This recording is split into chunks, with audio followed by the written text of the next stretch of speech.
Hello guys, so ಈಗ ನಾ ಅಂತೂ ಊಟ ಮಾಡಿ ಮುಗಿಸಿದೇನ್ರಿ. ನಮ್ಮ ಅಕ್ಕನೂ ಊಟ ಮಾಡತ್ತಾಳು, ಮಮ್ಮಿನೂ ಊಟ ಮಾಡತ್ತಾಳು. ನಿಲ್ರಿ ಸ್ವಲ್ಪ ತೋರಿಸ್ತೇನಿ. ಸೊ ಗೈಸ್ ಏನಾತ್ರಿ, ನಾವೆಲ್ಲರೂ ಊಟ ಮಾಡತ್ತಿದ್ದು. ಮತ್ತ ಅವಾಗ ನಮ್ಮ ಮಮ್ಮಿ ಕೇಳಿದ್ರು ನಮ್ಮ ಅಕ್ಕಗ ಏನೇನಾಯ್ತು ಫೇರ್ವೆಲ್ದಾಗ ಅಂತೇಳಿ. ಆಮೇಲೆ ನಮ್ಮ ಅಕ್ಕ ಅಂದ್ಲು ಏನಾಗ್ತೈತಿ ಹಿಂಗ ಎಂಜಾಯ್ಮೆಂಟ್ ಮಾಡಿದ್ದು, ಸೆಲ್ಫೀಸ್ ಅದು ತಕೊಂಡು ಅಂತ ಅಂದ್ಲು.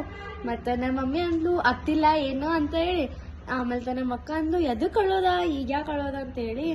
ಆಮೇಲೆ ಆದ್ರೆ ನಮ್ಮ ಮಮ್ಮಿನ ಟೈಮ್ದಾಗ ಎಲ್ಲಾರು ಹಿಂಗ ಅಳ್ತಿರಂತ, we will all miss you ma'am, ಭಾಳ ಮಿಸ್ ಮಾಡ್ತೀವ್ರಿ ನಿಮಗ ಹಿಂಗಂತ ಹೇಳಿ ಇದನ್ ಮಾಡ್ತೀರಂತ.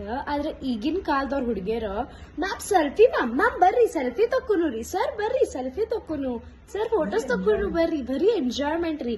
ಅಳೋದಂತ್ರು ಎಂದೂ ಇಲ್ರಿ, ಇದೇ ಇರ್ಬೇಕ್ರಿ. ಅಳೋದ್ ಎದಕ್ ಅಳೋದ, ಯಾಕೆ ಅಳೋದೈತಿ, ಅಳೋದ್ ವಿಷಯ ಬರಂಗ ಇಲ್ರಿ. ಸೊ ಗೈಸ್, ಇಲ್ಲಿ ಮಮ್ಮಿ ಹೇಳಿದ್ ಕರೆಕ್ಟ್ ಐತೆ, ನಮ್ಮ ಅಕ್ಕ ಹೇಳಿದ್ ಕರೆಕ್ಟ್ ಐತೆ ಅಂತ ಹೇಳಿ ನೀವು ಜಲ್ದಿ ಕಮೆಂಟ್ಸ್ ಮಾಡಿ ಹೇಳ್ರಿ. ಬಾಯ್ ಬಾಯ್, ಲವ್ ಯು ಆಲ್.